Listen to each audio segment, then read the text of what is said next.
To explore and interrogate the identity between cosmos and psyche, universe and mind, this is Neon Galactic, a podcast produced by PBS affiliate Key TV in Northern California. I'm James Falk. Thanks for joining us. Today, I'll once again be fortified by my good friend and fellow traveler David Stuss, a science educator from Camosun College in British Columbia and a lifelong experiencer. He's here because today's conversation is central to where our joint quest for deep and transcendent truth has led, and we're anxious, like you, to make better sense of this moment. Our guest is cultural historian, author, and astrologer Richard Tarnas, who is returning to the show for a follow-up to our initial conversation last year.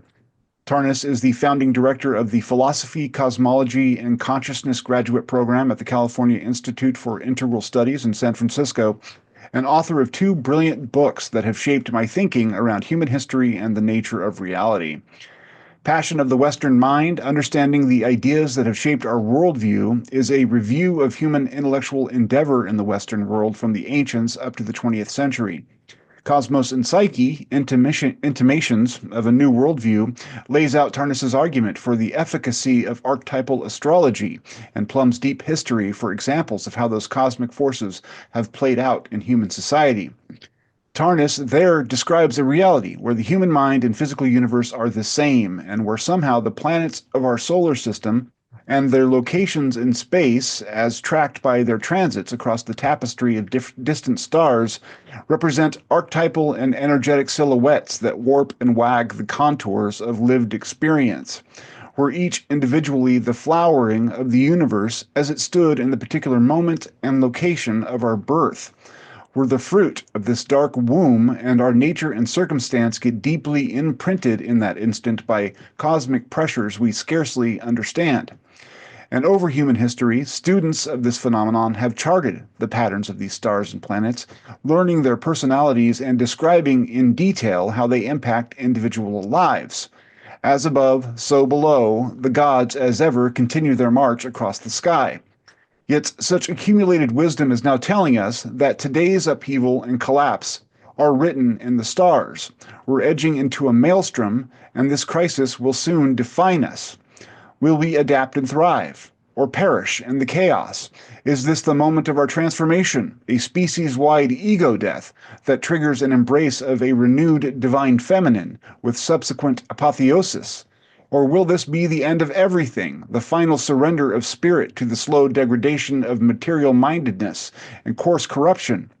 Perhaps most importantly, do we have any power at all in shaping this outcome, or are we just flotsam in a suddenly retreating tide?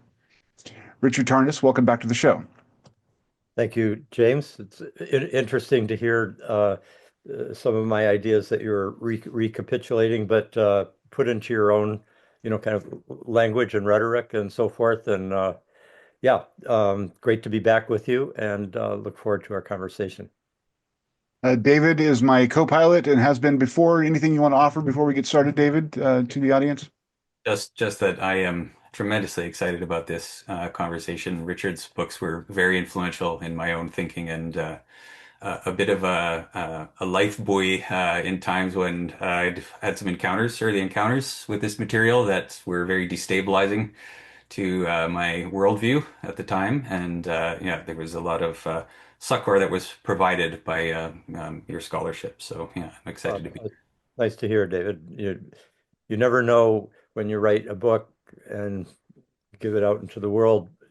First of all, whether actually when you're writing it, you don't necessarily know whether it will go out into the world, but you've got a calling and you do it, and then once you've released it, you never really know how it will affect people's lives, etc. And I'm glad to hear that it provided nourishment and in helpful ways.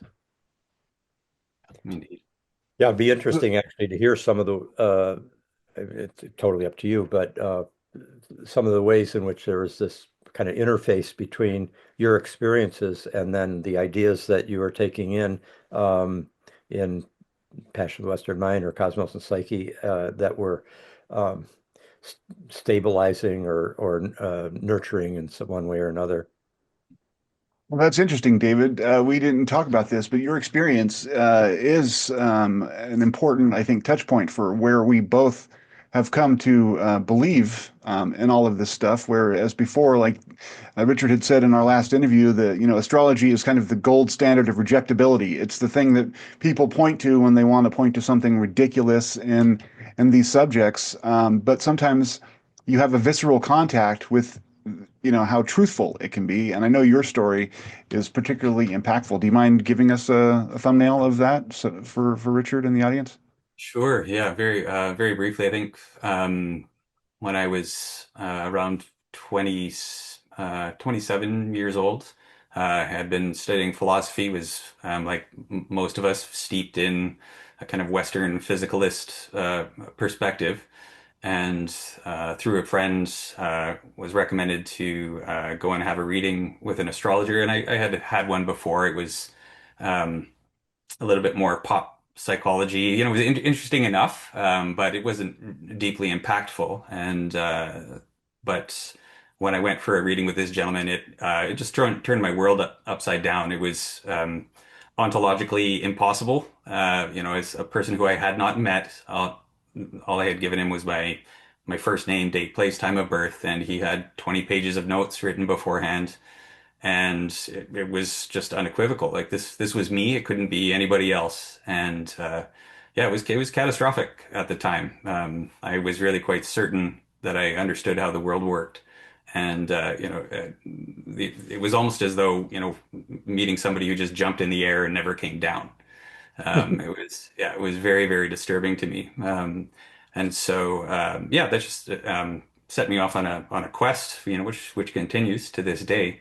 And I think one of the things, aside from the enrichment of perspective that I got from reading your books, there was a kind of comfort for somebody, with kind of an academic orientation, coming from an academic family, that you could approach this in such a way that was fully embracing of the mystery, but also really academically rigorous.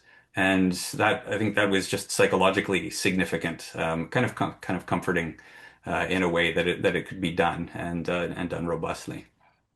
That's great. I try to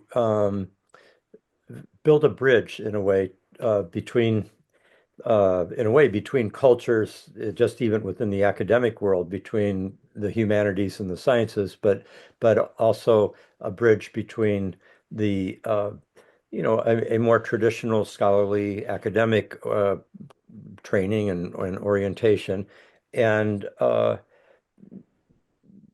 basically taking account of a much larger range of worldviews and human experiences that uh, can't really be uh, convincingly fitted into the as you called it, the Western physicalist paradigm, and and for so many of us who've had a range of experiences, whether it's as a result of sacred medicine journeys and psychedelic experiences, or through spontaneous uh, epiphanies, or it could be a near-death experience, or all sorts of things that suddenly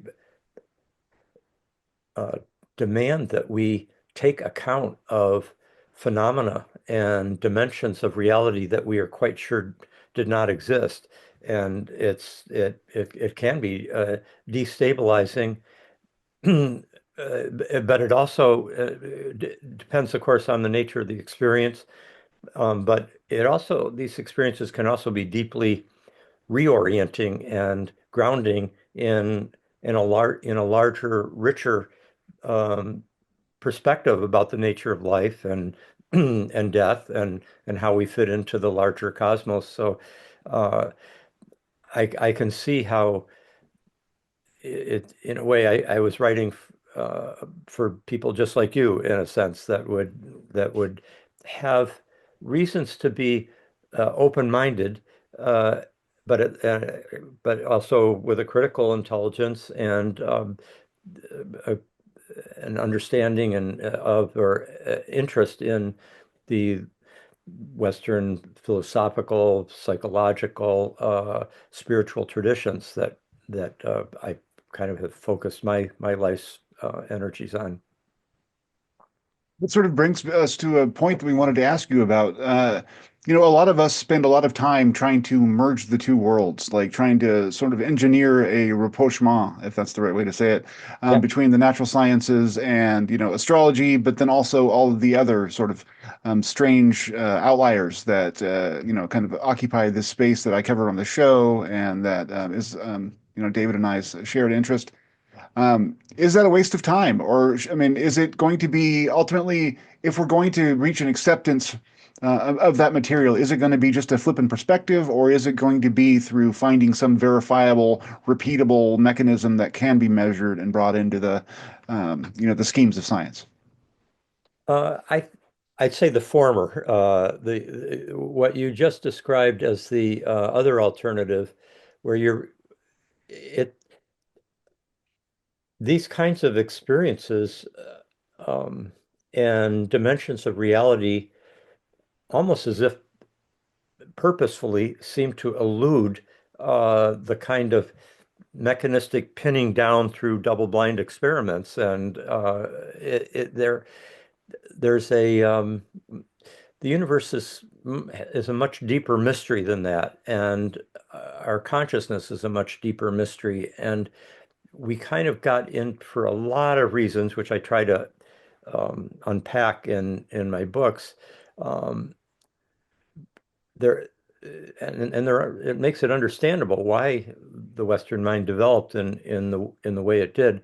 But for a number of reasons, many factors played a role in locking us into a particular type of narrow rationality and also a narrow empiricism. Really, what you both are calling for, as a result of at least I get the sense from you, as a result of the potency of your own experiences that demand that you take account of them.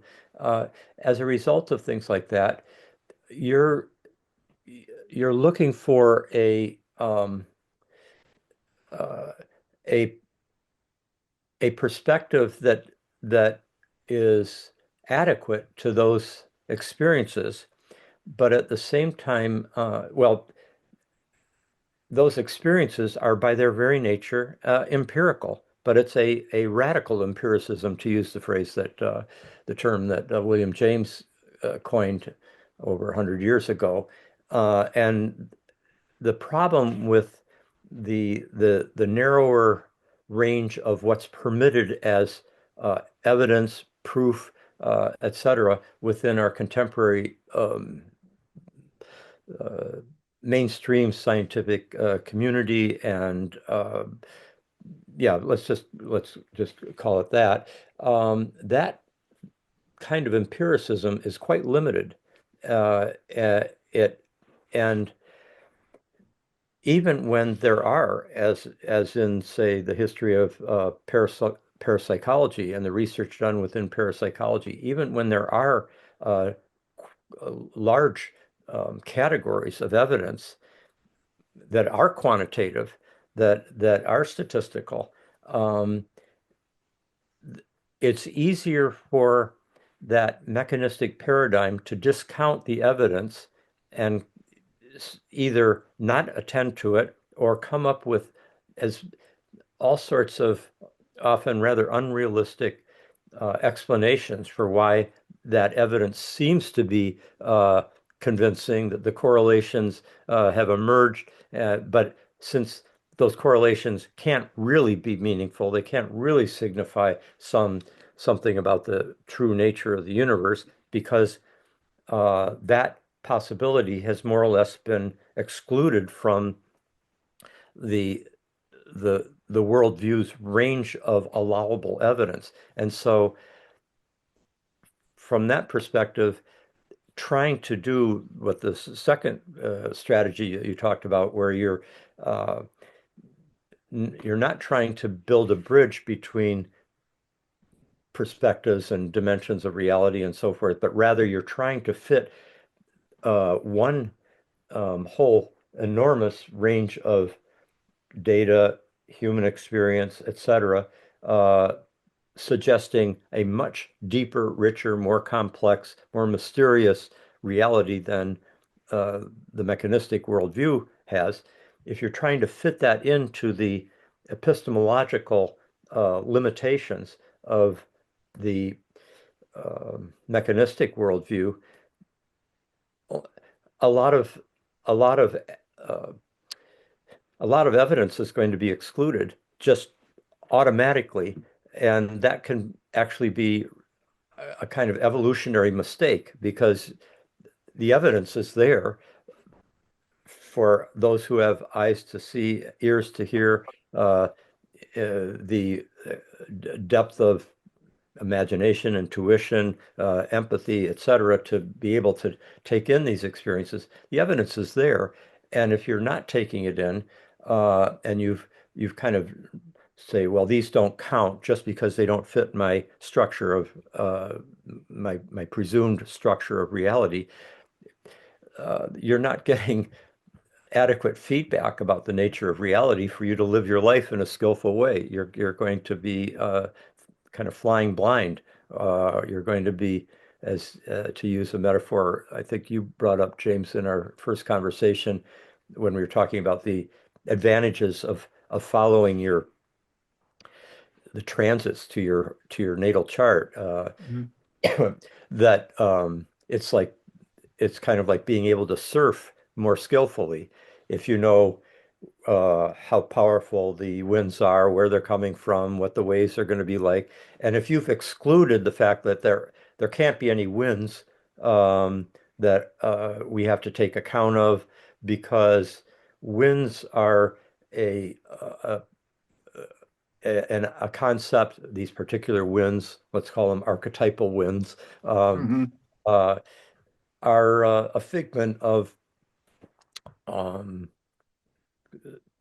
people's imagination that just haven't had adequate training in rational logic. Yeah. Um, excuse me. So from that point of view, you've got your you then go out surfing, but you have no idea what it certain crucial information that could make your surfing experience not only more fun, but perhaps even survivable. You've just knocked that out of your range of allowable data to your own disadvantage. And so that's how I would respond to your saying, are we wasting our time to build these bridges to I don't think we are. I think uh, Copernicus did a very good job of building a bridge. So did Kepler, from the tradition that he was building on and breaking out of at the same time. And we too have learned many and continue to learn many crucial things from the natural sciences every day. I mean, in many ways, the natural sciences are a kind of counter to like climate denialism, for example, that we and so in that sense, our many of our contemporary scientists, if they're not busy excluding inconvenient truths, well, I should probably not use that phrase because that's actually does relate to the Yeah, crisis Al Gore's uh, movie. that Al Gore's movie focused on. But let's call them inconvenient data that are being excluded. Uh, then I really think you're I think building you really want to be able to carry out you want to help as many people as possible um, walk across that bridge so that they've got a more adequate worldview. And at the same time, all three of us have been, I think, trained, shaped um, in ways that by our education, by our traditional educations, that are valuable. But we have to that's just our foundation, and it's given us a certain or part of our foundation, and it's given us certain epistemological tools that have been very valuable, and the sciences continue to be extremely valuable. I spend a good part of every day like studying the evolutionary sciences. It's just fascinating to me to to to track, the history of mammalian evolution or the evolution of life on Earth more generally, et cetera, or primates and hominins and so forth, and to get a sense of the vast evolutionary epic that we would have no idea about were it not for uh, modern physicalist science. But uh, at the same time, that I'm always seeking to integrate that into a more adequate worldview that also takes account of shamanic experiences that have shaped cultures for thousands and thousands of years. And we don't just knock off all that rich treasure of human experience just because we want to just stick with the modern as if we've got an exclusive grip on the nature of reality. So, yeah, I think this is a very important project that we're all attempting to contribute to each in our own humble way, Yeah. modest way, I should say. Um, yeah, attribute moral virtues, but just to attribute the fact that what any one person can do is always going to be modest in given the fact of the titanic nature of, I mean, just it's so huge in ways that we're not just looking at is the village under threat. We're looking at the entire planet, and it's a whole different ballgame than it's ever been before in human history. Yeah. Can I, You have something, David? Go ahead. yeah, if I could, I have kind of given what you just said, an urgent pragmatic question, and I'll come to this from the point of view of an educator, teaching some science courses which function as filter courses for people who want to get into certain kinds of programs. Mhm. And so they're not necessarily the kinds of students who would be in those courses because of natural interest or aptitude. It's something they've got to get through to where they want to go. Okay. And as a result, I found myself in the position of trying to find ways to convey, to on-ramp information, um, where it's the same kind of information, but I often find it's almost like a comedian, in the clubs, and they're workshopping their material, where in terms of the timing and the pattern of delivery, sometimes there'll be a way of communicating the information which goes from only 10% of the people are getting it to 95% of the people are getting it. Wow. And it's just a little reframe. Hmm. And so given the urgency of what you were just describing, I'm just sort of curious about, because it does seem in some cases, well, I mean, I certainly know this from the last 25 years of my life of trying to talk about these things with many of my friends, and there's just a kind of oftentimes the more educated you are, the more generically resistant you are to these ideas. And so there's this kind of, it's like, how do we on-ramp people who are coming to it from that kind of, Western paradigm skepticism? Yes. I found that they're useful tools. It's just something that happens to people, yeah, go ahead. I think, yeah, it's a really good question. I mean, one thing that's helpful is to um, connect with communities of learning that in which many of the individuals in it are well educated, but also have this more expanded perspective. And uh, for example, there's a scientific and medical network that is in the UK that I participated in their activities now for 30 years. Uh, Extraordinary science numbers of scientists, philosophers um, who are who are impatient with the presumed with the limitations that are just assumed as being absolute within the sciences, instead of and recognize that there is a spiritual dimension of life that is being excluded to the disadvantage of human meaning, and also to the disadvantage of the planet. So there's by coming into contact with and coming to realize that there are quite a few people who are, professors and scientific researchers and so forth, who are not, who don't fit that description that you gave of the more educated you are, the more resistant you are. Instead, these are people who are quite well educated, and in some sense, and have had experiences and expanded their understanding, but have also allowed, brought forth through the labor of this kind of tension between the old paradigm and the new, between their more constricting training and these expanding experiences.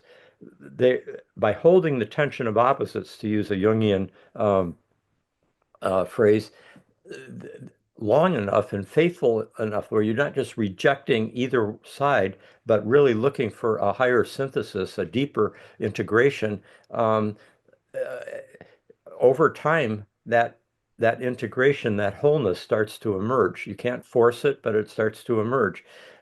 And the reason I'm bringing up that way of looking at things is that uh, I think you'll find that there are, I mean, I'm sure you do know this already, but I'm maybe just saying this for the sake of the audience that's listening to us, but there's quite a few communities, the Institute of Noetic Sciences, the Scientific and Medical Network in England. There's been, uh, just to give one example, I've been part of a working group on the phenomenon of synchronicity that the Scientific and Medical Network and the Galileo Commission have sponsored. And there's there's probably been about 10 or 15 scientists, psychiatrists, and scholars, including Jungian professors, but also quite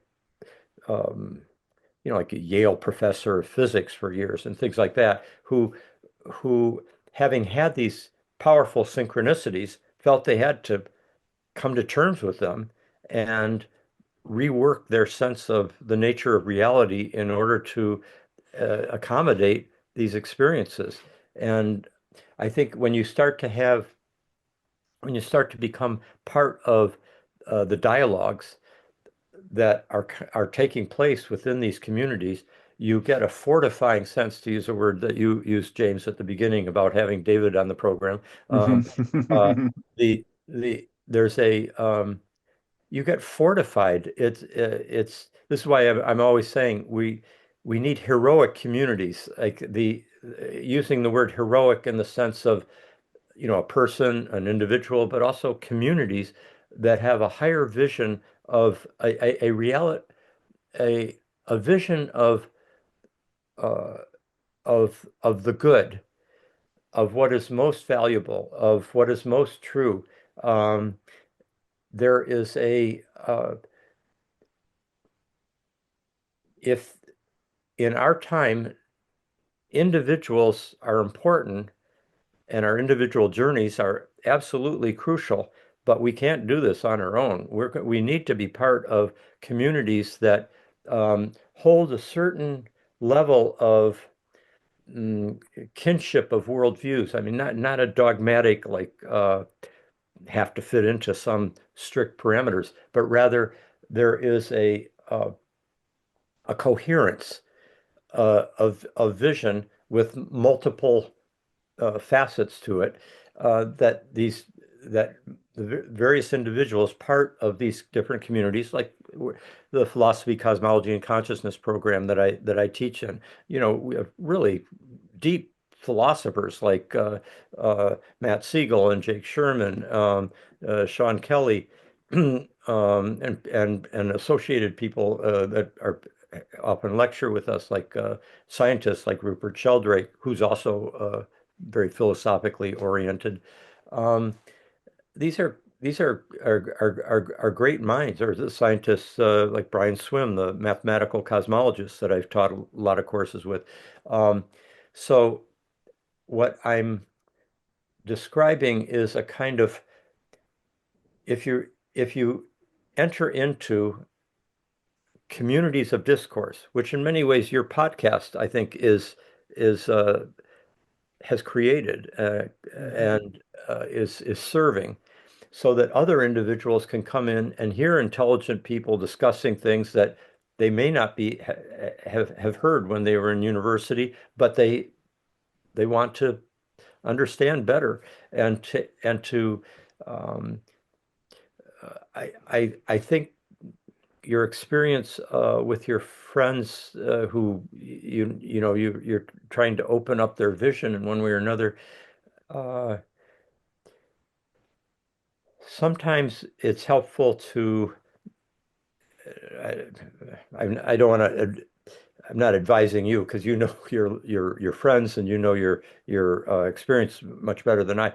But I'm just thinking in my own life, it's often helpful to not try to persuade somebody to have a different worldview, but rather to it's with they'll often come to you when they start to feel the need for to they'll come to you to discuss certain things that you um, they sense that you have gr- greater competence in, Mhm. while before they were just dismissing. And so sometimes friends are and family members, whatever, are best treated as friends and family members, as in kind of emotional kinship and so forth, but with no need to um, you don't have a need to convert them in a sense to your reality, but like it's an open invitation. But I think as soon as one wants to try to persuade someone to expand their mind, unless they've entered into that conversation with the intention of uh, a genuine dialogue where you're changed at the same time that you're expressing your opinions, but you're genuinely vulnerable to impressions from and transformations that come from your conversation. Um, if, unless that's the starting point, I always find it better to um, relate to friends and family and so forth in a way that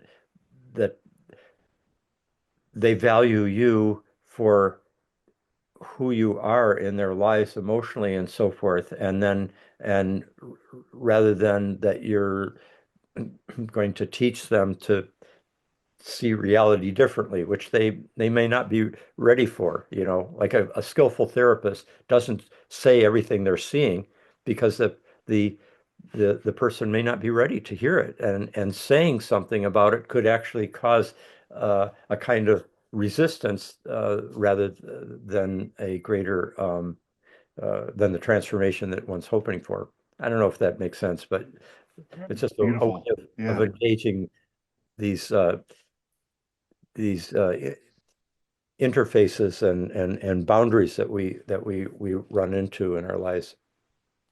It sort of leads me to a follow-up question. I had interviewed a gentleman, Julian Thorne, who is an amateur researcher, but he's been doing some interesting work with large language models, AI. and astrology. Like he's basically built a bot on his chat GPT, and he's inputted a lot of information, and he generates charts and readings for folks, and they can be ridiculously accurate, right? Like they can be really accurate, and he's identified what he says are particular elements of people's charts that correlate with experience. Like, he's done people like Betty and Barney Hill and various other folks, and he says that in those charts there are certain elements that appear when someone is an experiencer and has a transformational experience. And then on the other hand, he's also identified Saturn as being a dominant presence in people who are skeptical and refuse to kind of engage with these topics. And he points to various famous skeptics, and he points to the position of Saturn in their chart and why that means that they are skeptical. It kind of brings me back to how much of a say do we actually have in whether or not we're going to be open-minded about these things, or is it a function of, again, archetypes and the energetics of the universe and how we're an expression of that? And maybe, I mean, does that do away with free will on these questions, or what are your thoughts? How do you That's, conceive of that? this is a fruitful topic because, like, let's just take this particular issue in which he's identified Saturn as playing a significant role in the birth charts of skeptics. That totally makes sense to me. At the same time, skepticism, or at the same time, Saturn, the Saturn archetype, is, while it relates to a kind of potential for resistance, oppositional attitude about things, a nothing but kind of minimalism, Occam's razor, that intellectually there can be, yeah, a kind of rigidity, a conservatism, a kind of suspicious, gimlet-eyed approach to reality. And then Saturn, at the same time, can also relate to discipline, rigor, a sense of the long haul, of patience, the patience for something to emerge in the fullness of time. Saturn can relate to oppression, but also to endurance. Um, Saturn can relate to a kind of the wisdom of long experience, even as it can also relate to an automatic drawing of boundaries and a, a, a firm, um, rigid resistance to the new or to the unfamiliar, or to the things that could too easily be written off as being, oh, well, that's just your poetic subjectivity that's at work. It doesn't have anything to do with hard reality. So what I'm trying to describe is the fact that, yes, I think these archetypal powers are extremely um, influential in our lives, but they in every archetype and every archetypal complex has a kind of rainbow spectrum of possibilities, uh, noble forms as well as ignoble forms, profound or trivial, destructive or creative. So it's a whole light and shadow, and they're all intrinsic to. Let's take Saturn, with the Saturn Neptune aspect, which actually there's a conjunction right now of Saturn and Neptune in the sky. I just did a whole 2.5 hour seminar on that with the NCGR in San Francisco, National Council of Geocosmic Research. They and so it's very fresh on my mind. But the Saturn Neptune combination, archetypal combination, you find that regularly in the charts of the great skeptics like David Hume or Bertrand Russell or Sigmund Freud or uh, um, it's a that's one potential because understood archetypally, the Saturn is operating as a kind of negator of the Neptunian spiritual or imaginative, and looking just negating it as just being fantasy, subjectivity, illusion, etc. All of those things are all Neptunian possibilities, the spiritual, but also potentially the illusory, the imaginative, uh, uh, in a good way, but it also could be the imaginative in a deluded fantasist, escapist way. So Saturn approaches can can be approaching all those things with a skeptical attitude and not make a distinction between authentic spiritual experience, let's say, and the delusions of somebody who is living in their own dream world without any grounding in reality. Saturn being the reality principle, as it were. Okay, so that's one form of Saturn Neptune, the skeptic. Saturn also, you see that Saturn and Mercury often are together with a certain closeness of mind. But Saturn Mercury can also be not just closed minds, but also rigorous, careful, detail oriented, and having every word count, etc. And it has nothing to do with a rigidity of mind. It has to do with a rigor that can serve um, the spiritual, let's say. Okay, so but the you also see, let's take Saturn Neptune. It's not just the skeptic of anything spiritual, let's say, or of astrology, etc. Saturn Neptune can also, you find it in the charts of somebody like uh, the Dalai Lama, Saturn opposite Neptune, or who who's and in that case, the Neptunian impulse of compassion, spirituality, etc., uh, is is being shaped by the Saturn tendencies towards like a being loyal to a spiritual tradition, um, engaging in uh, the service to others and in a way that is compassionate, uh, empathic, taking in the suffering of others and in a spiritually empathic way, doing things like meditation and prayer. Those are very Saturn Neptune things, very different than skepticism, but equally Saturn Neptune in quality.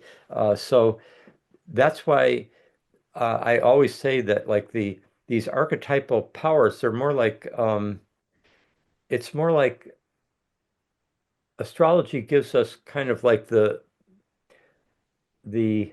musical the basic foundational chordal structures of of the unfolding of our life experience, but how we what melodies we sing to those chords, what genre we whether it's jazz or rock or blues or classical, or Indian raga. I mean, those things are shaped by other things, by partly by our participation in a particular culture, but also by our own um, personal psychology and free will.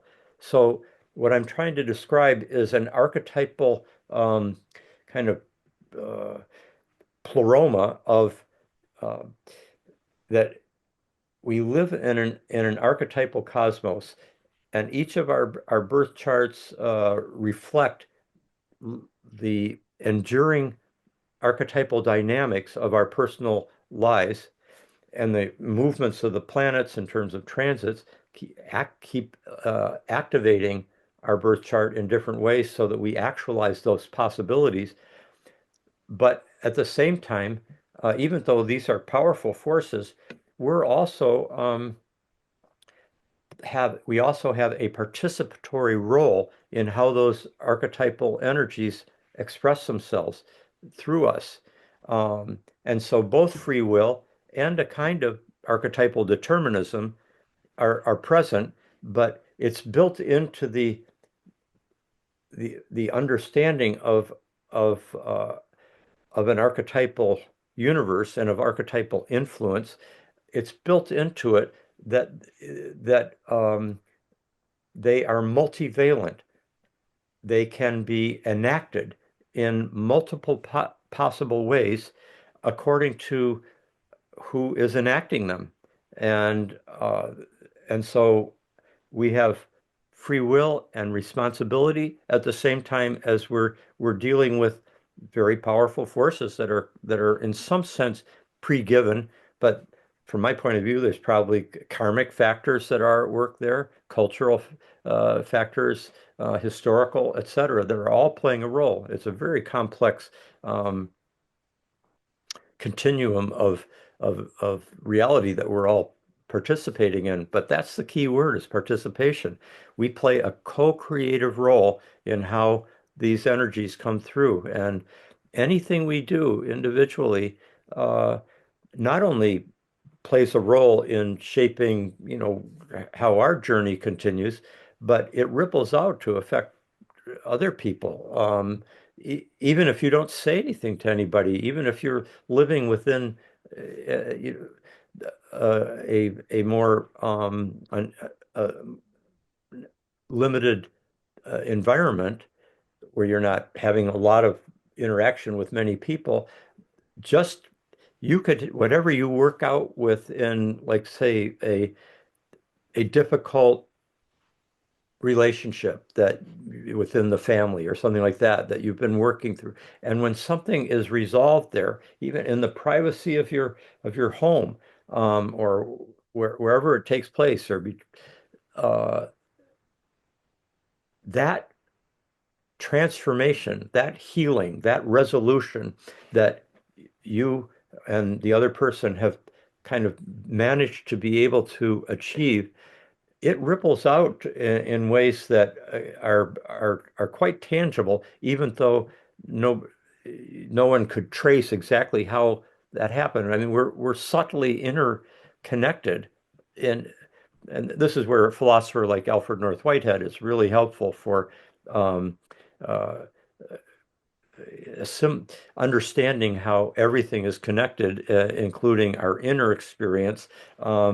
Every time we make a decision, in a sense, every decision that's ever been made in the history of the cosmos is is in the background of our present moment, our present occasion of experience, um, and plays a role.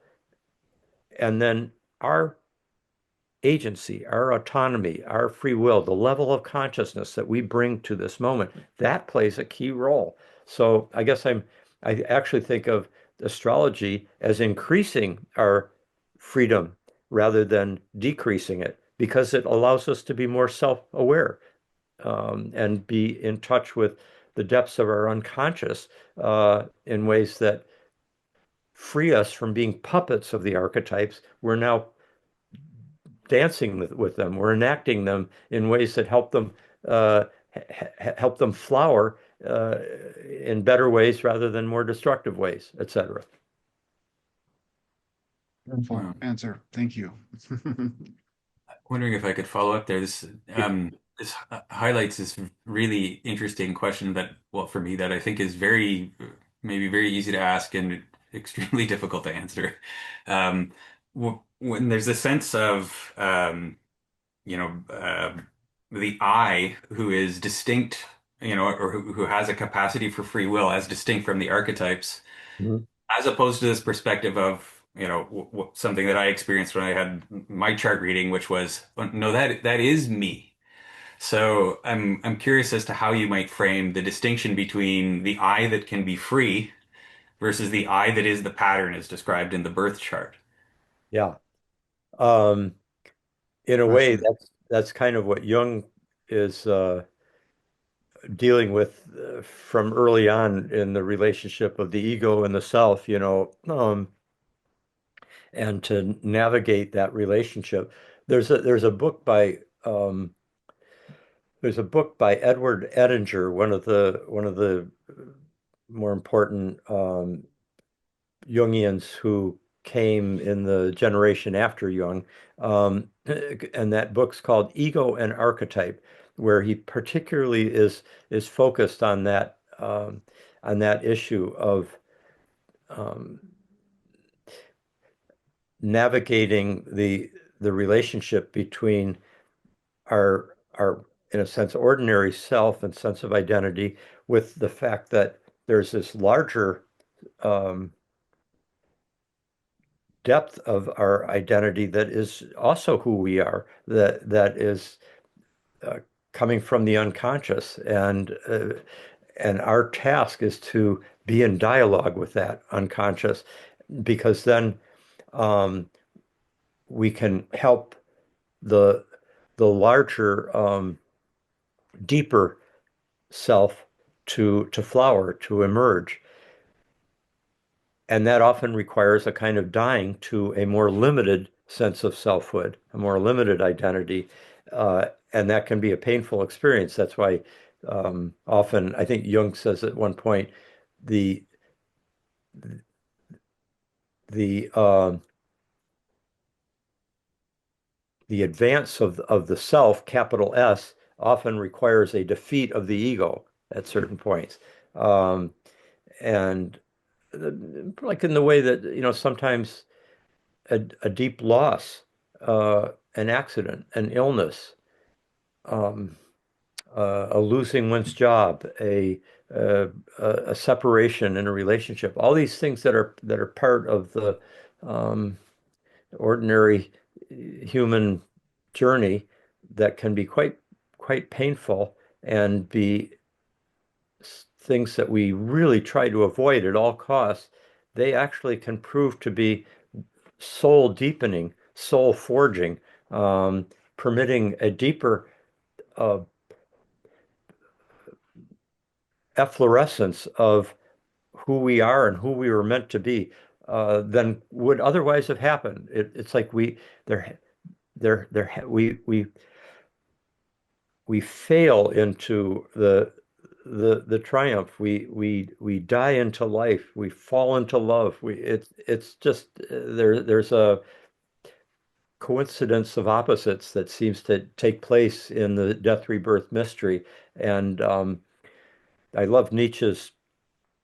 I mean, I'm paraphrasing Nietzsche. He didn't where he says that basically that all pain is birth pain, or as he put, like all pain is hallowed by the birth labor pain of a mother giving birth.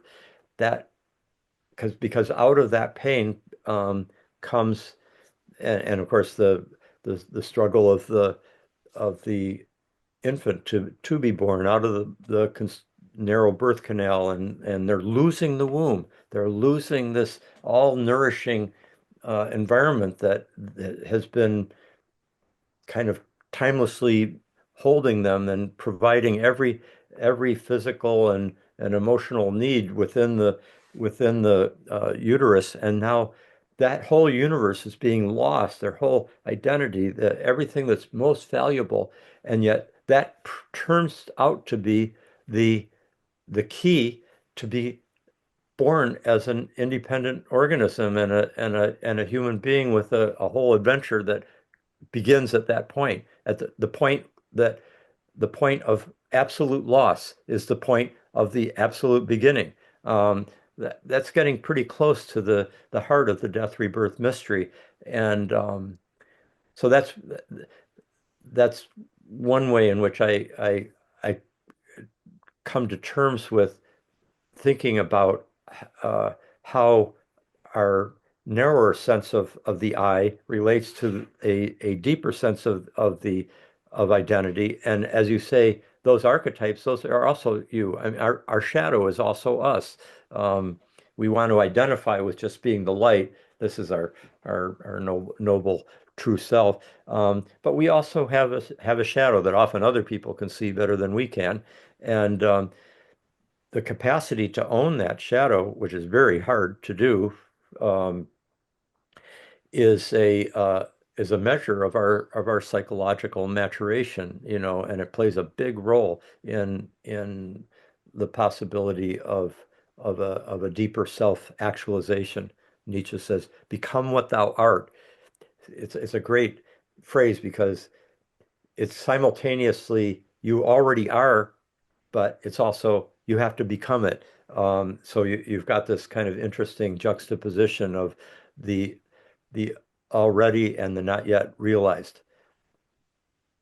That leads me into another interesting question. One of the things that David and I have been researching is sort of non-duality, the notion of sort of transcending self in a way and freeing. I mean, you hear from non-dual traditions that by through meditation or other kinds of methodologies, you transcend things like karma, and you can let release yourself from some of the bounds of personality and whatnot. I'm wondering how you see that relating to the archetypes. Is there any freedom to be gained from archetypal forces through some sort of non-dual realization, or is that just more of the contour, of the archetypes? How do you see those relating? I'm not quite sure what you mean by is it more sort of the contour of the archetypes? Well, I mean, just is the pursuit of the non-dual sort of a part of what the archetypes are have in store for you as part an expression of what those energies are pushing you toward, or is it a graduation from that level of being? Do you, I mean, I see what you mean. Yeah. Um, yeah, this is actually a discussion I've had with Christopher Beisch, who who I love? I've read his books. It's interesting. uh, Yeah, yeah. yeah, and yeah, I've invited him he's given some courses over the years in the philosophy program I started, and he made a significant contribution to Stan Groff's understanding of the perinatal by his recognition, that is Chris Bache's recognition that the reason that our death, rebirth, perinatal experiences tend to be so intense that seemingly like much more intense than anything in ordinary life, and why we get so many images coming in of collective experience when we're going through what is also this individual experience as we're, on the holotropic breathwork uh, in a session or doing an ayahuasca journey or whatever it is where that is precipitating this kind of experience. He says the it's really the reason it's so intense is that the whole collective soul is going through that transformation through you. So and that's why each one of us this gets back to the kind of Whiteheadian view that I was talking before. Each one of us, everything that we are working out on our own is also, in some sense, we're working it out for the whole collective that is uh, of which we are uh, totally integrated with, and we are also an instrument of its continuing transformation. Hmm. It's a very holistic perspective. Anyway, sorry for that detour, but my No, beautiful.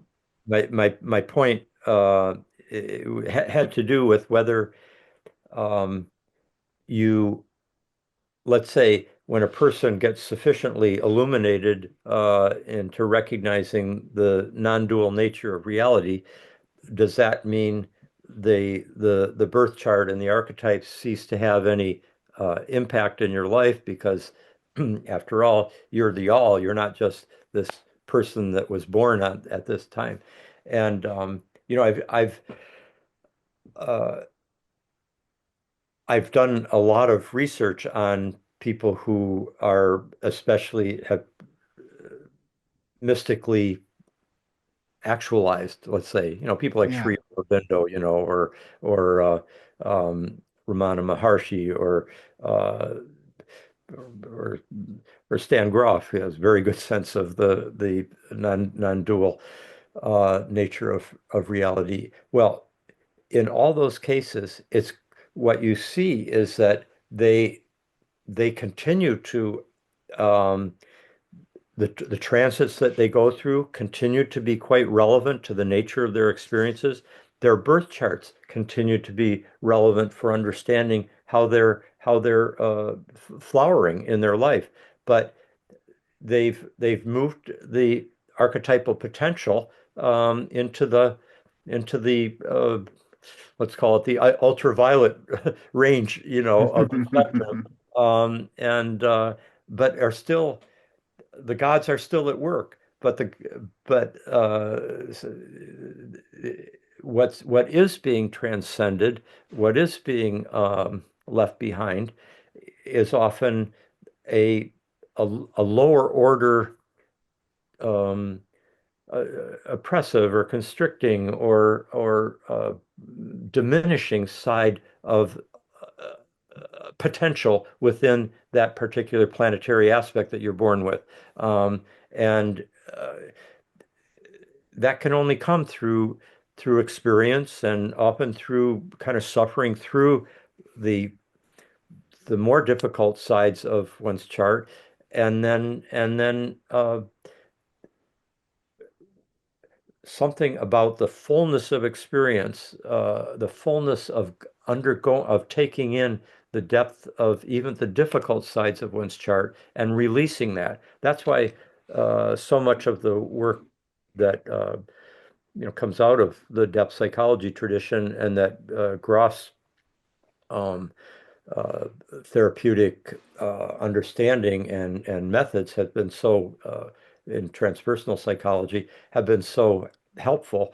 And that is, as he put it, the full experience of a negative emotion in one of these sessions and so forth is the funeral pyre of that emotion.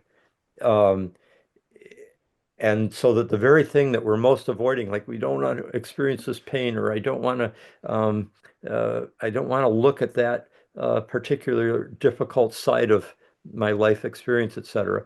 But then in a certain ritual setting, a sacred medicine ceremony, a psilocybin therapy or psychotherapy, etc., there would be you would suddenly be forced to encounter the experience, maybe even like reliving a trauma, for example.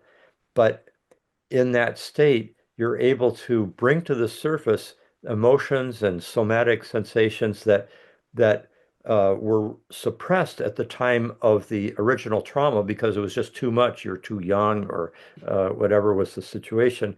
And by um, being in a safe environment where you trust the psyche, you trust the depths of the psyche to bring forth and then release through out of your body, out of your psyche, release the jammed energies that have been locked into your unconscious by the earlier repression.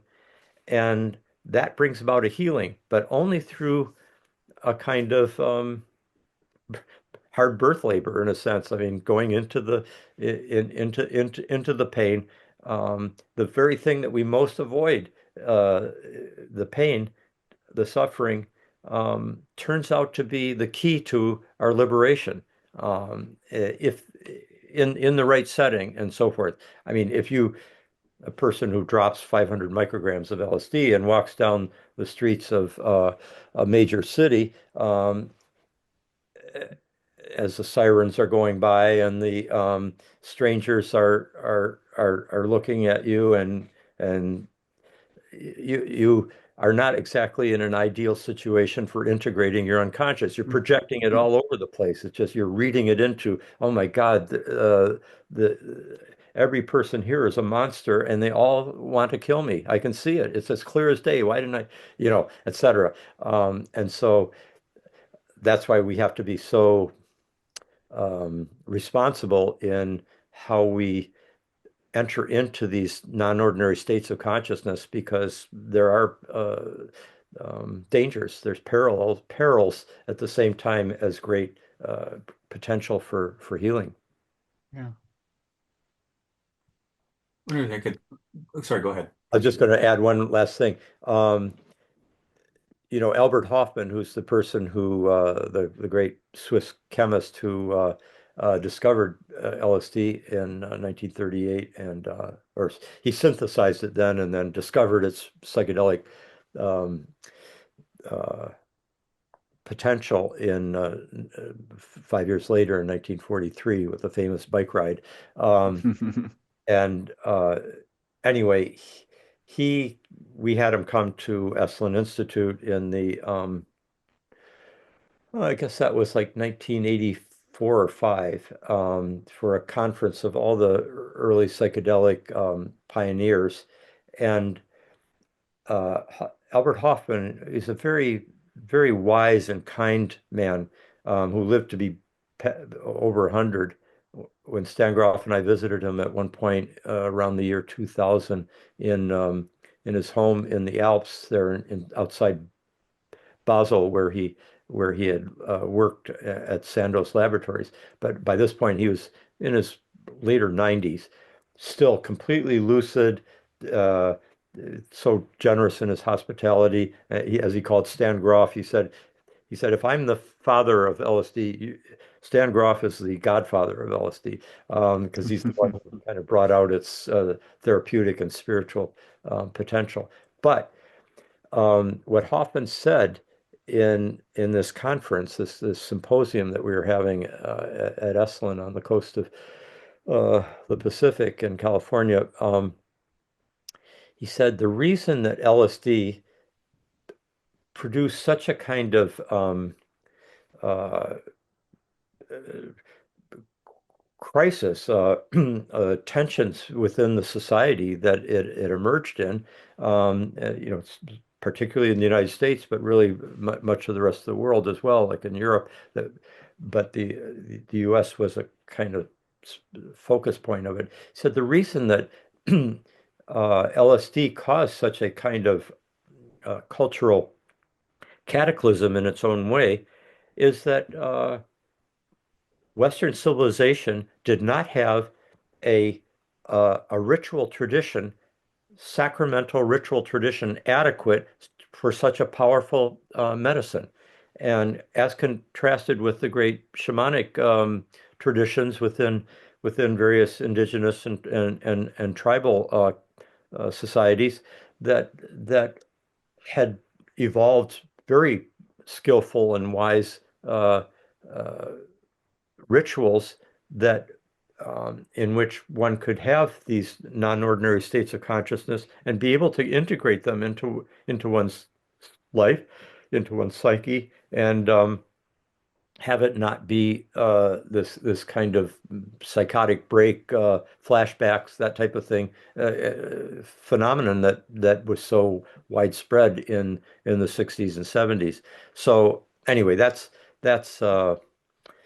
was Albert Hoffman. We needed to have an adequate ritual uh, container for these the power of these experiences, because otherwise um, we're we're likely not to be prepared to be using them in wise ways.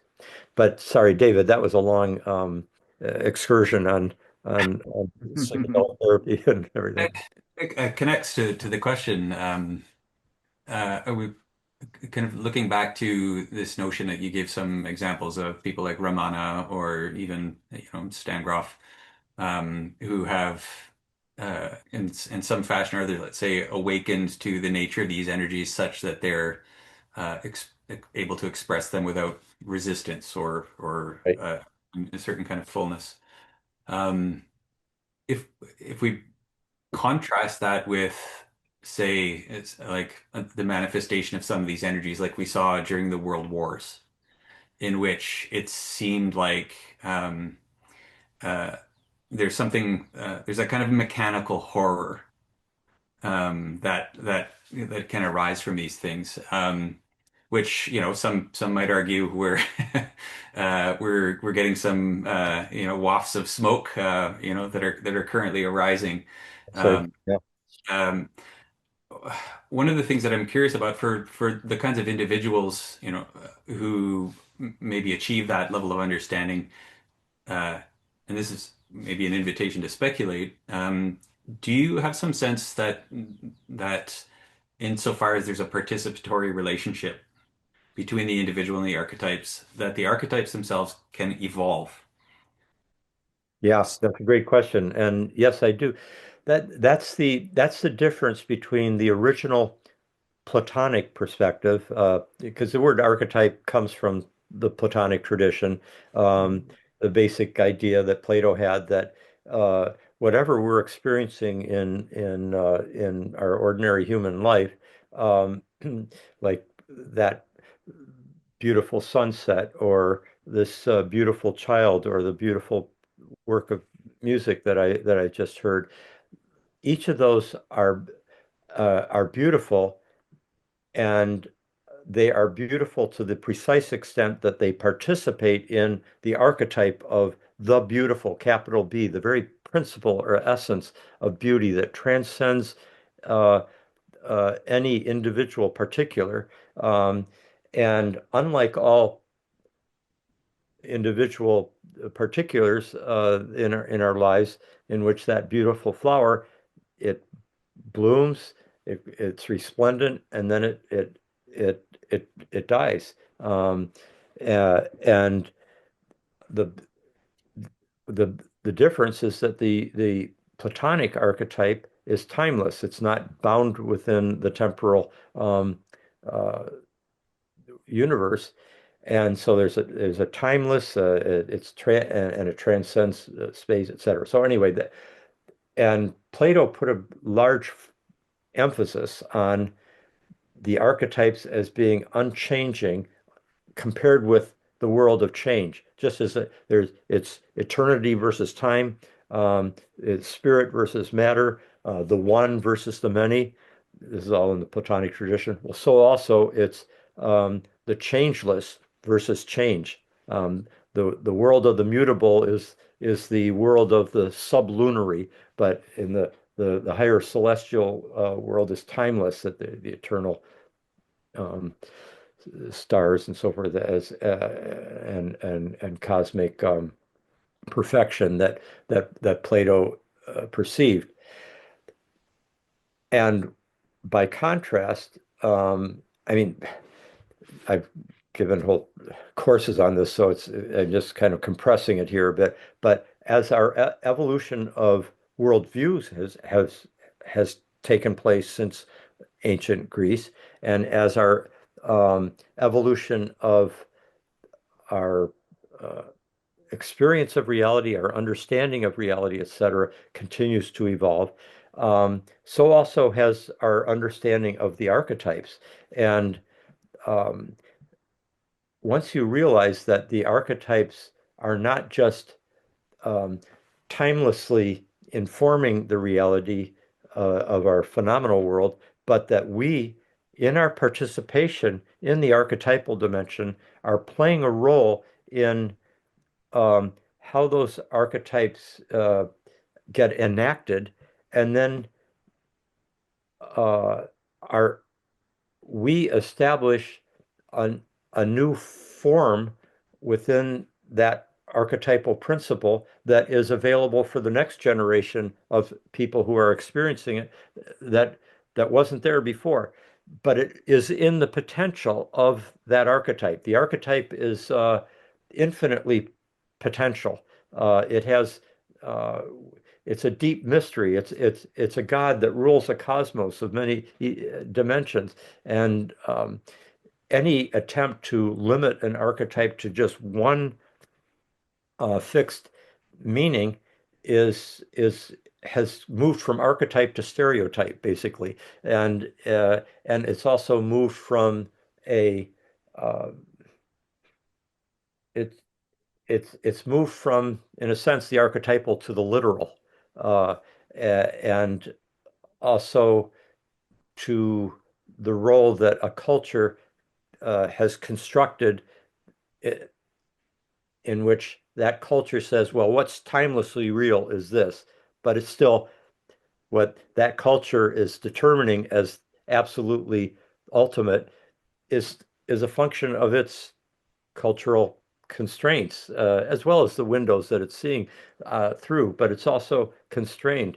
So it just keeps evolving. We keep playing a role in how, like the archetype of the feminine, let's say, the archetypal feminine is powerfully evolving in our own time. The archetype of the masculine as well, um, moving out of more limited cultural stereotypes that declared themselves to be the archetype. If you're going to be a true man, this is the way you are manly. If you're a true woman, this is what it is to be really feminine. Um, but those declarations are literal, culturally constructed constraints on the much greater amplitude of what the archetype can be. And so the archetypes are endlessly creative. Uh, and evolving and participatory. For those in your audience who are might be interested in this particular topic in greater depth, I wrote something. These are called Notes on Archetypal Dynamics and Complex Causality. I wrote it just before I wrote Cosmos and Psyche as kind of personal notes, but pretty organized on the major characteristics or features of archetypes, and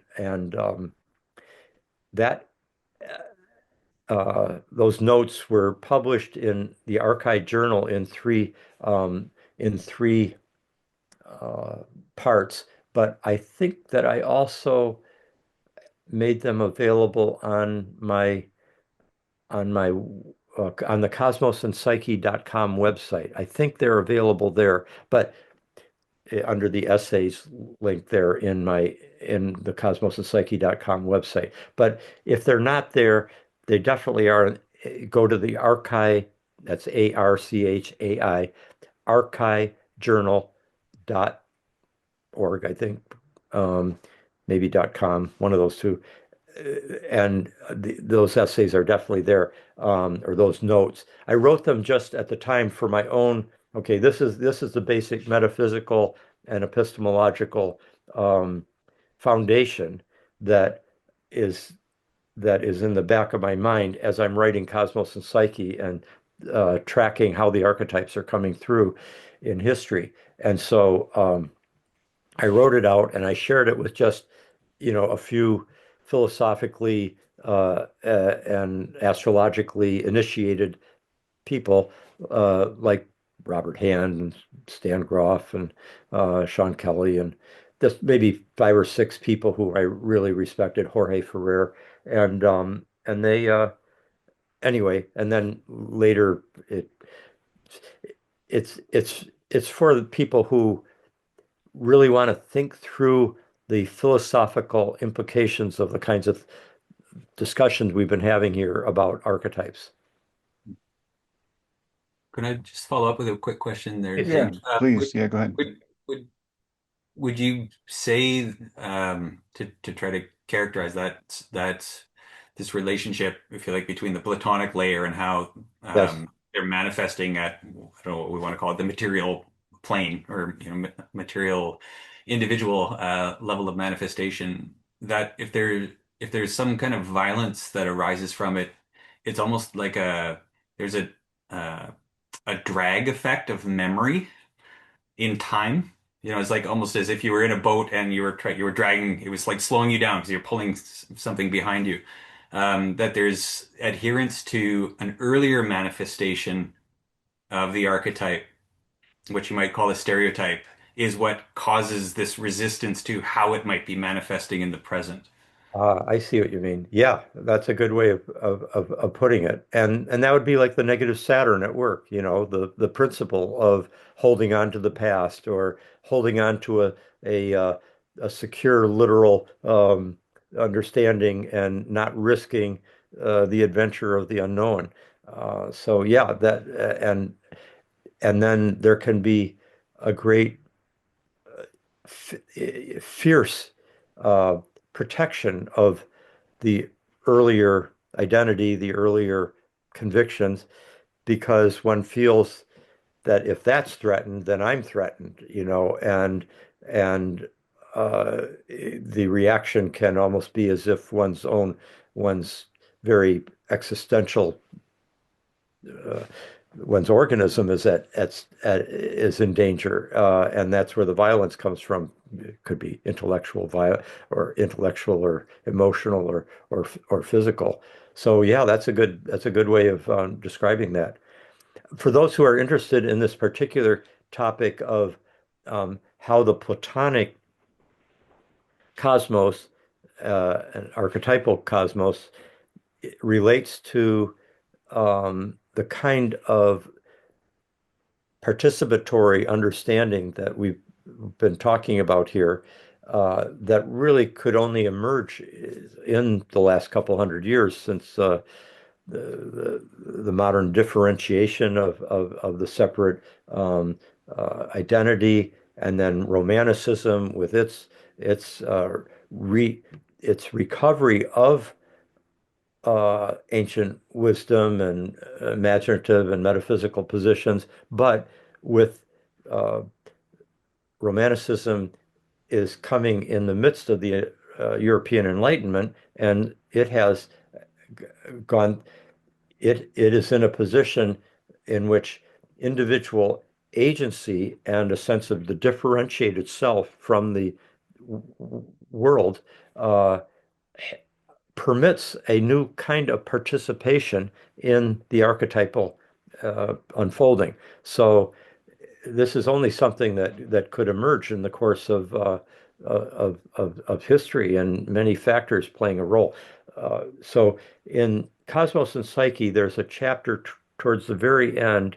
Um, it's in part 8, which is the last part of Cosmos and Psyche, and I think it's called Sources of the World Order. I think that's it, because I'm I'm using a a phrase, Sources of the World Order, that Plato used in his last dialogue called The Laws, and where he talked about the planets as being the sources of the world order, the planets, the stars, and uh, I'm using that term, but I'm also revisioning Plato's view uh, that those sources of the world order are not fixed. They're not uh, timelessly unchanging. They are.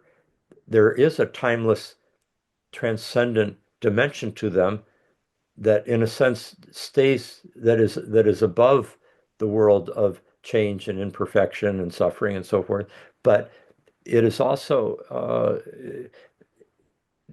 deeply implicated in. It's living through us. It's going through the transformations of this world and of our lives and of our individual journeys, and and therefore these are this the sources of the world order also have um, ontological space for human participation and free will to play a role. So that's towards the very end of Cosmos and Psyche, the that chapter called Sources of the World Order. It's not a long chapter. It's only about, I don't know, probably 8 pages or something. Excellent. In Passion of the Western Mind, toward the end, you make some really, really fascinating points, talking about the moment that we're moving into when you finish that book. And it seems to me that if anything, that situation has only accelerated, gotten more acute as we've moved into whatever phase of transformation and dissolution that we're in now. I'm going to read a quote that you wrote in the book. It says, quote, "Today we are experiencing something that looks very much like the death of modern man. Indeed, that looks very much like the death of Western man. Perhaps the end of man himself is at hand, but man is not a goal. Man is something that must be overcome and fulfilled in the embrace of the feminine." I have a kind of a multi-part question. I'd like you to, as best you can, describe where you think, we are as a society, as a civilization, astrologically. And I know that there are some fairly ominous, you know, um, signs in the stars or whatever that are pointing to a huge moment of transformation right now. And then following that, I want to sort of pivot to the UFO subject because there's been some manifestation of symbols within that conversation of the divine feminine, and I'd like to get your thinking on that. But first, where do you think we're at astrologically, and what are you seeing our society being presented with in this moment in terms of catastrophe or change? These are huge questions that you're bringing up, of course, towards the the end of our time here. And you know, I've I've given whole lectures on this. I wouldn't say the word ominous, if you mean as like omens, just in the sense that there are signs and symbols at work. But I don't want to say like it's written in the stars that we're going to be going through a an irreversible apocalypse that none of us survive from. So get ready. That's not how I view it. Yeah. And in the same way that everything I've been saying about the archetypes are, yes, we're going through some very big things. Like the United States is going through a Pluto return. The only one of its entire history because it only happens every 248 years for about a roughly 20-year period. And we're right smack in the middle of it, and it's extremely plutonic. I mean, just the eruption of the underworld, the the destructiveness, the potential for regeneration at the most fundamental levels, but also the potential for real destruction and a kind of eruption of the id, the collective id that's happening in our country. And because the United States is the elephant in the room of the world, it ripples out, especially when you got a megalomaniac at the helm. And so yeah, that's it's worrisome, and that relates to the whole Uranus square Pluto when both Obama and Trump emerged, showing two sides of that potential of the plutonic energies getting liberated. That's the Uranus liberating the plutonic during the years roughly like 2007 to 2020, 2021, right in there. Those of you who are listening that want to see, there was like a documentary made, 10-part documentary that was based on my work called The Changing of the Gods. And yeah, I think you can just go to changingofthegods.com or something like that, and you can watch the first episode. You can watch for free, I believe. And the first episode is quite that's the one that where I'm interviewed the most. I didn't make this documentary, but it's based on my work, and there I do discuss the uh, a lot of the kinds of things that we're talking about here. Also later in nine and ten, the ninth and tenth episode, uh, it was made by the people who organized who started Bioneers, which is an organization that's kind of ecologically focused, politically, spiritually, et cetera. It's a paradigm changing community. They they made it. So um, I think for those people who want to go into depth about the what I've described, what I see as our current transits. I mean, the two biggest things that are happening right now, the Pluto return for the United States, and then there's a Saturn Neptune conjunction that we're in the middle of. That's about a 3 4 year uh, very significant conjunction, and I recommend if you go to NCGR, um, just or just put in your search subject head would be like uh, NCGR San Francisco Tarnas, um, and then I just it should come up, and you can just there might be a small fee or something to watch it, but I gave like a 3 hours on this current transit, and also the deeper archetypal perspective that helps us understand what we're going through. Um,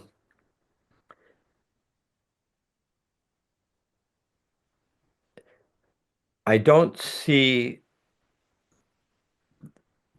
using the movements of the planets as our as a as a helpful way of understanding our present. It's very helpful for understanding the past and the present. Understanding the future, it because of the multivalence of the archetypes, you can't predict particularities. The concrete astrology is archetypally predictive rather than concretely predictive. And that's where the free will comes in, and where the unpredictability, the cosmos's creativity, life's creativity, karma, all sorts of things can play a role. And so there's um, I wouldn't be too concretely predictive about what's coming. We can be pretty anybody that's got their ear to the ground has a sense that there's tremors happening. And of course, Yeah. the the climate crisis has its own kind of relentless and accelerating potency that we're all dealing with, and we'll be dealing with more and more. But all sorts of things could happen. Like the present administration in the United States, and some of those very right-wing authoritarian movements around the world that are in sync with this, like what's happened in Russia and China and Hungary and at times in Brazil and so forth. Um, even in even in Germany and France and Britain, there's been intimations of that kind of more uh, authoritarian, xenophobic, um, uh,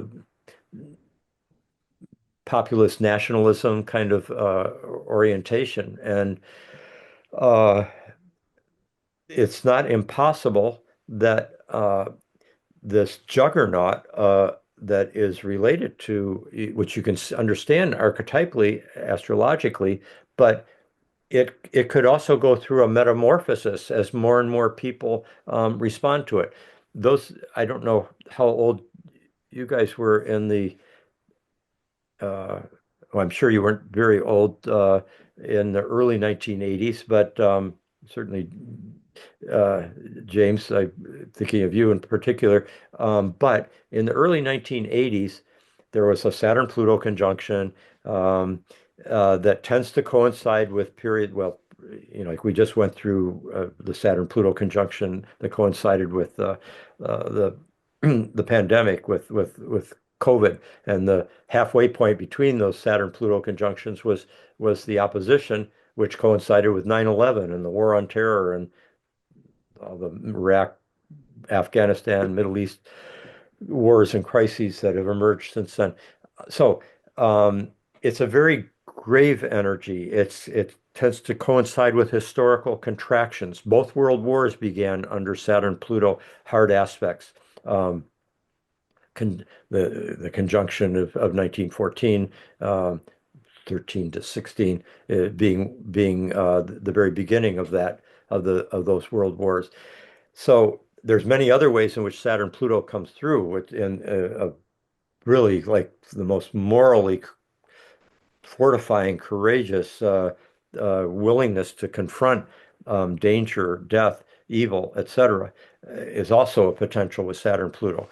The reason I'm bringing it up is that the whole world felt around 1981, 82, the sense of, I mean, the Cold War crisis and the sense of the nuclear dangers being like a sword of Damocles hanging over the whole world. There were so many nuclear missiles aimed at each other in Europe, coming from the United States and the Soviet Union. The Cold War was at a peak of intense. Reagan was calling the Soviet Union an evil empire, and the Soviet Union was in its last pre-Glasnost, pre-Gorbachev period, uh, kind of a death contraction almost. And the sense in the collective psyche was so of an apocalypse. There are conferences on apocalypse.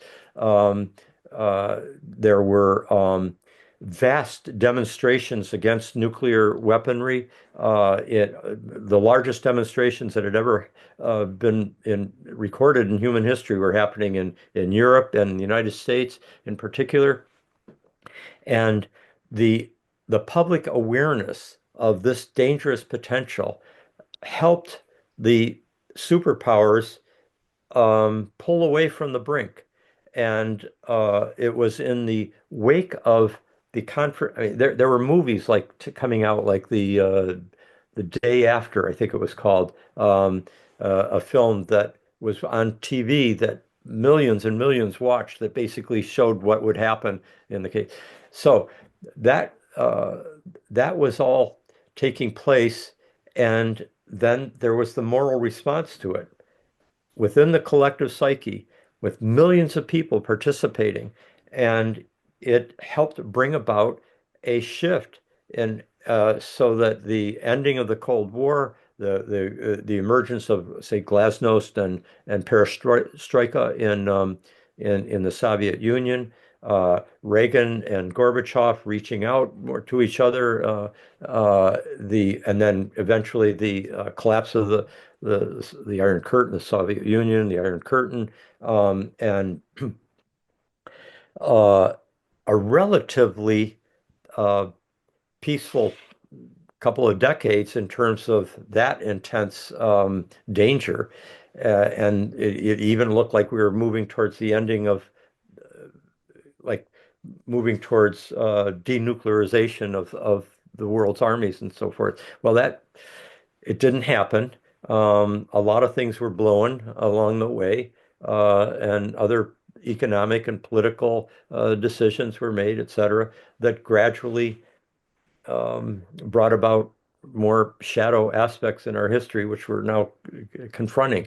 But all I'm saying is that all the a person looking at that early 1980s Saturn-Pluto conjunction and could go, wow, World War I began under the first one of the 20th century, and then under the next one, the Cold War began, and the beginning of the nuclear uh, age, and where both the Soviet Union and the United States had nuclear bombs, and then China, and the kind of reign of terror that existed, oh, that mutual assured destruction, as it was called, um, would have looked at that. Oh man, that Saturn Pluto's conjunction's coming. This is such an apocalyptic potential. This is what's going to happen. And what happened was a response that actually helped move us away from that. We don't know what's going to take place in these next few years. There could be a tremendous revulsion against what's going on in the U.S. right now. There could be a tremendous metanoia, a kind of uh, paradigm shift. There could be, through the encounter with all the dark aspects of our current reality, there could be a kind of moral awakening that helps us make decisions that were not made, that when they could have been made, in terms of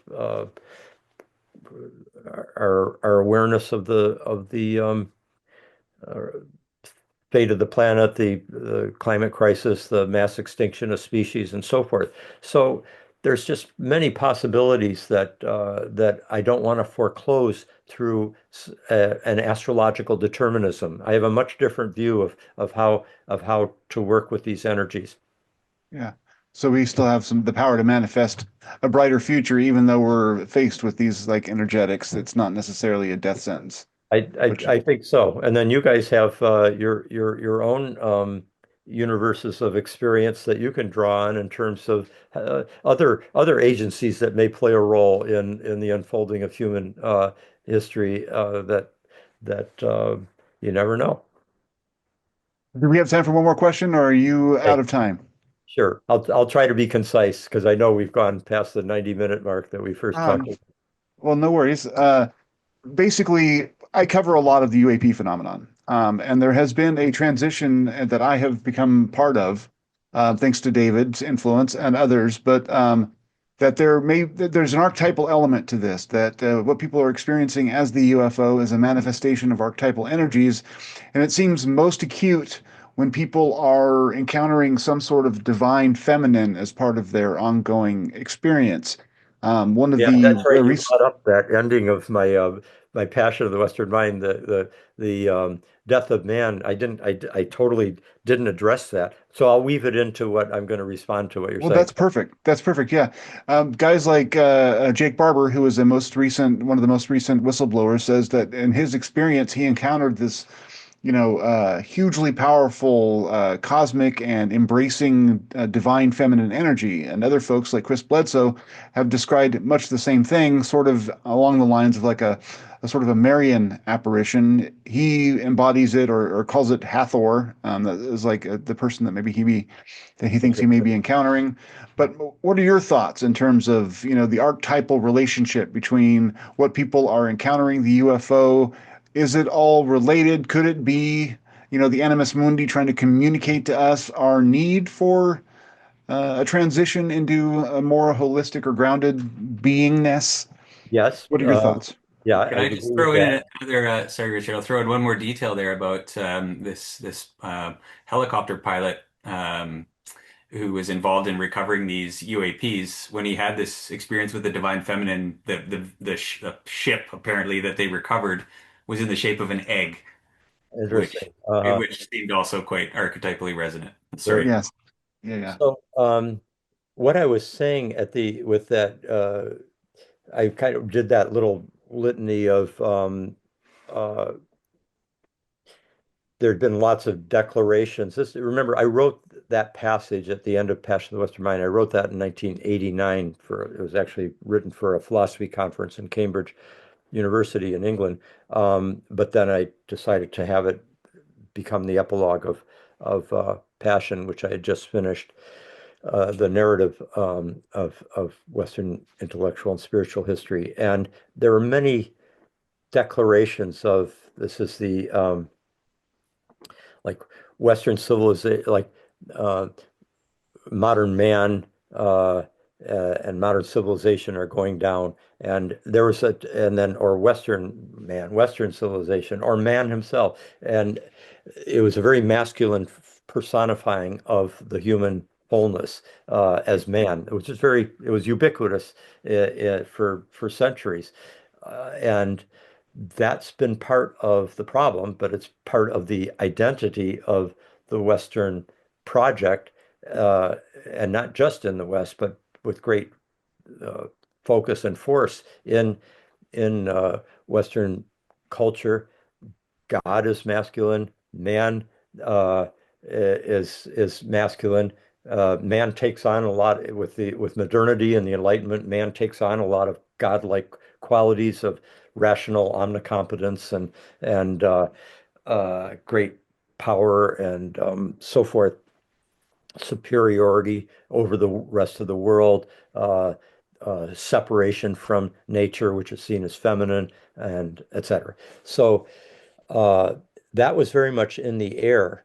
And then I went to like, yes, we do seem to be going through a kind of dying, but maybe what's dying is this identity as man. Um, Not saying this is the end of human beings, but the ending of a certain kind of patriarchal, patrilineal, masculine framing of the whole human project, and that's part of the problem. The whole separative, um,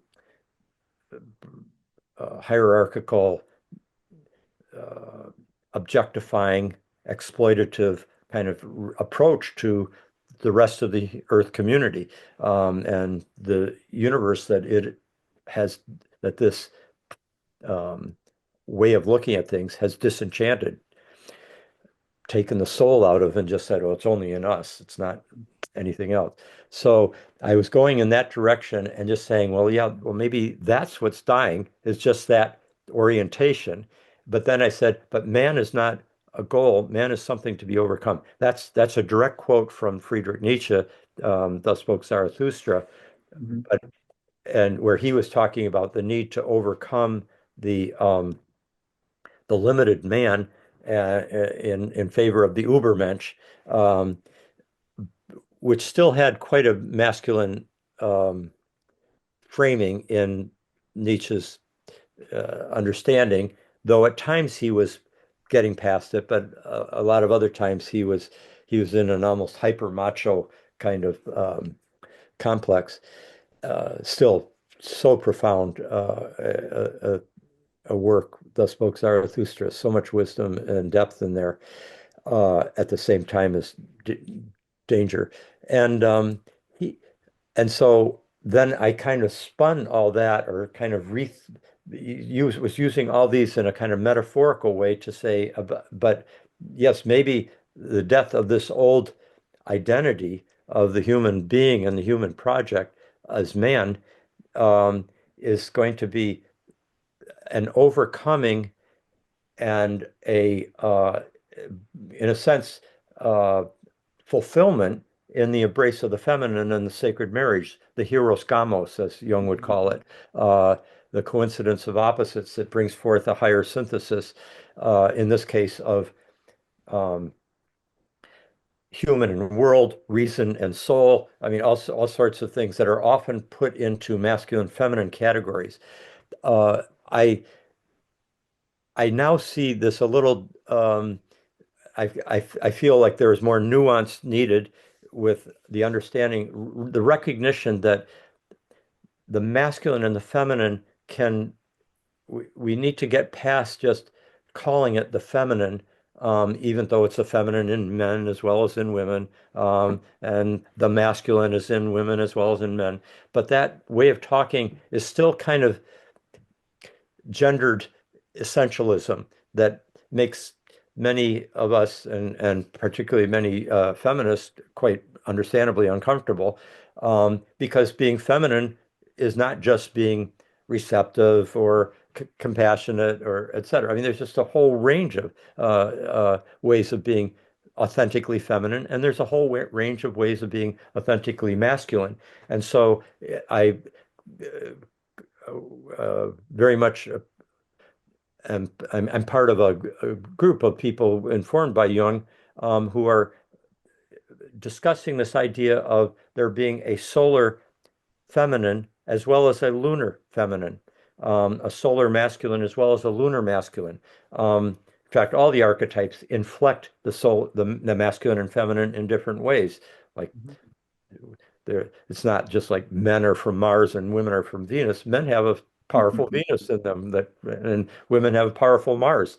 Um, but the solar and lunar, really what I was talking about in that epilogue of Passion of the Western Mind, is the dominance and oppression by the solar masculine of the lunar feminine, the solar feminine, like women's agency, their individuality, their capacity to shine as an individual and in public life, et cetera.